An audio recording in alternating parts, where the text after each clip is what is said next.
भारत ने चांद की सतह पर चंद्रयान-3 की सॉफ्ट लैंडिंग कराकर एक इतिहास बना दिया। लेकिन इसमें कौन सी बड़ी बात? ऑलरेडी 3 देश इससे पहले सॉफ्ट लैंडिंग कई बार करा चुके हैं। इंडिया ने सिर्फ 615 करोड़ रुपए में चंद्रयान-3 मिशन को लॉन्च कर दिया, जबकि आज के टाइम में 800-900 करोड़ का फिल्म का बजट है। 615 करोड़, इतना पैसा बर्बाद करने की क्या जरूरत थी? इससे अच्छा हम जैसे आम लोगों को पैसा बांट देते। कौन सा चांद से हमें रोटी मिलने वाली है? चंद्रयान-3 की लैंडिंग पूरे इंडिया के लिए गौरव का विषय है। इससे न केवल इंडिया बल्कि पूरे वर्ल्ड को फायदा होगा। नॉर्मल दिहाड़ी मजदूर इंसान हूँ, मुझे इससे क्या फायदा? मैंने कौन सा चांद पर जाना? इसरो ने इस बार चंद्रयान-3 में एडवांस टेक्नोलॉजी और न्यू सेंसर का इस्तेमाल किया गया। पिछली बार चंद्रयान-2 के क्रैश होने के बाद इसरो ने इस बार पूरे 4 साल तक एडवांस तैयारी की। मैं एक देसी आदमी हूँ, मुझे तेरी ये अंग्रेजी वाली बातें नहीं समझ आती।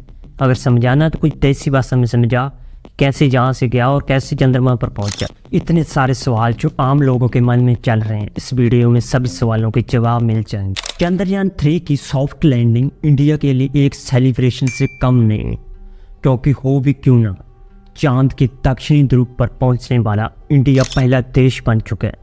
चांद का दक्षिणी ध्रुव एक सेंसिटिव एरिया है, जहां पर ज़्यादातर हिस्सों में सूर्य का प्रकाश नहीं पहुंच पाता, और आज तक कोई भी देश इस हिस्से पर पहुंच नहीं सका था। हालांकि जब रूस वाले अपने पुतिन साहब को पता चला कि इंडिया चांद के साउथ पोल पर जाने वाला है, तो उन्होंने जल्दबाजी में अपना लूना 25 भी छोड़ दिया।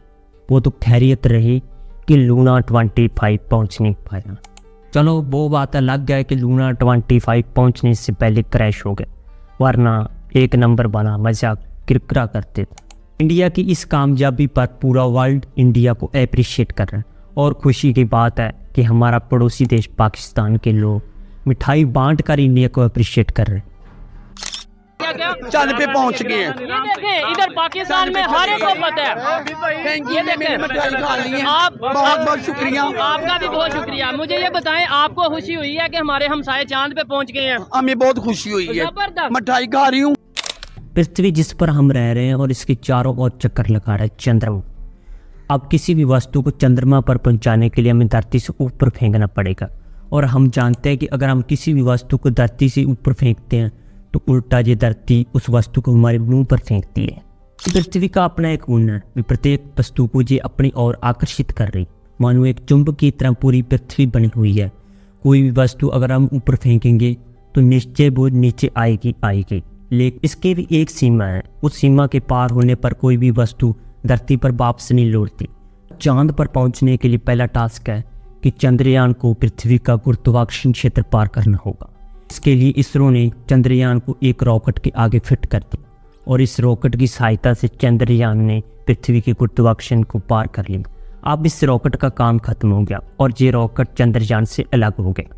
अब आगे जाने के जहाँ से 2 रास्ते हैं, एक तो यह कि सीधा चंद्रयान चंद्रमा की ओर जाए, और दूसरा है कि हम चंद्रयान को एक अंडाकार शेप में गोल गोल घुमाकर धीरे धीरे चंद्रमा की ओर भेजें। हमने चुना दूसरा रास्ता। हमने चंद्रयान को पृथ्वी की चारों ओर एक अंडाकार शेप में घुमाना शुरू कर दिया, और धीरे धीरे इस शेप को बढ़ाते हुए चंद्रमा की ओर बढ़े। इससे यह बेनिफिट हुआ कि हम बहुत सा फ्यूल और पैसे को सेव कर पाए। अगर हमारे पास पैसे की कमी है तो इसका मतलब ये नहीं है कि हम ऐसे स्पेस प्रोग्राम करना बंद कर दें।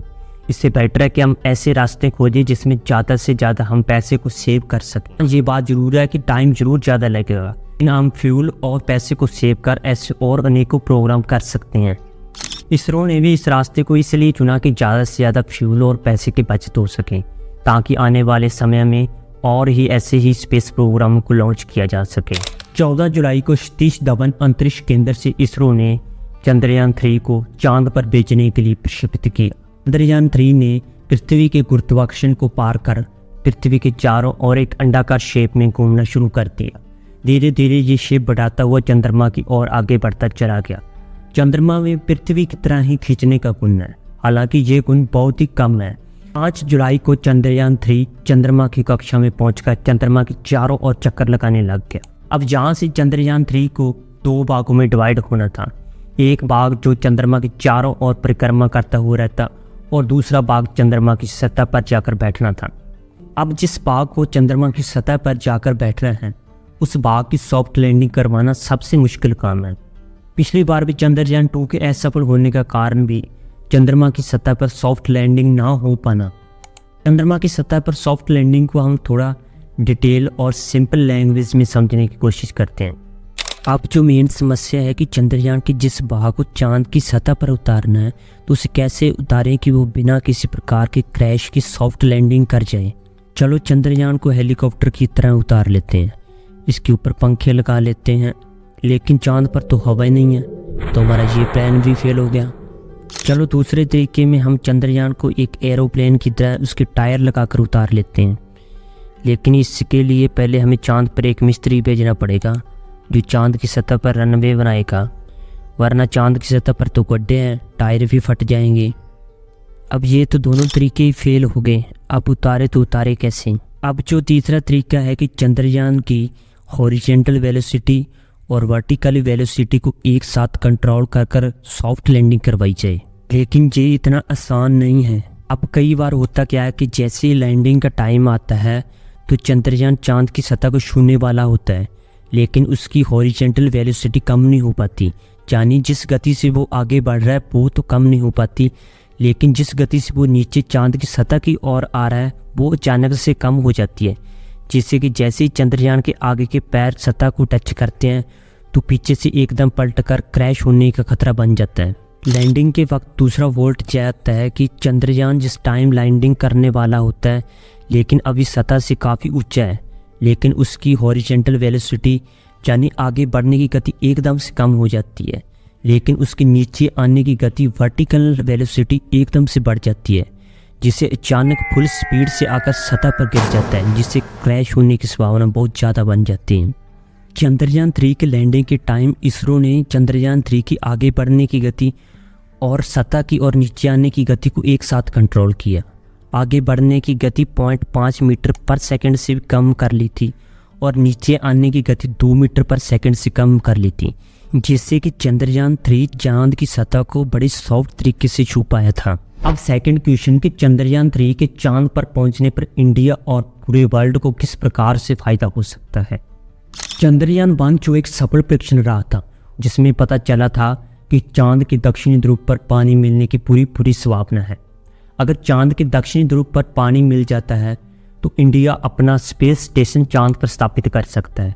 अगर चांद पर किसी प्रकार का स्पेस स्टेशन स्थापित हो जाए तो चांद के आगे के जो प्लेनेट हैं उनको एक्सप्लोर करना काफ़ी आसान हो जाएगा। और सेकंड, अगर चांद पर कोई ऐसा एलिमेंट मिल जाता है जिसकी ईंधन शक्ति काफ़ी ज़्यादा है, आज बिजली बनाने के लिए 1 लाख टन कोयले का यूज कर रहे हैं, तो शायद आने वाले समय में कुछ एलिमेंट ऐसे मिल जाएं जिनकी सिर्फ 100 ग्राम जहाँ कुछ ग्रामों की मात्रा ही 1 लाख टन कोयले के बराबर की ईंधन की क्षमता रखते हैं। ऐसे भी सूक्ष्म तत्व मिल सकते हैं जिससे घातक बीमारियों का इलाज करना आसान हो जाएगा। आने वाले समय में हम चंद्रमा पर ऐसे सैटेलाइट स्थापित करने में कामयाब हो जाएंगे जिससे ब्रह्मांड में होने वाली हलचलों और अनजान घटनाओं का हम पता कर सकेंगे। ऐसे प्लैनेट्स का भी पता कर सकें जो शायद बिल्कुल ही हमारी पृथ्वी की जैसा ही हो, जिस पर जीवन संभव हो। इंडिया ने जो कर दिखाया उसके लिए इंडिया के प्रत्येक नागरिक को अपने आप पर गर्व होना चाहिए। आप चाहे किसी भी पार्टी के हो, लेकिन टेक्नोलॉजी मानवता की समर्थक होती है। वीडियो को लाइक जरूर कर दे और कमेंट बॉक्स में इसरो और इंडिया के लिए एक कमेंट जरूर कर जाए।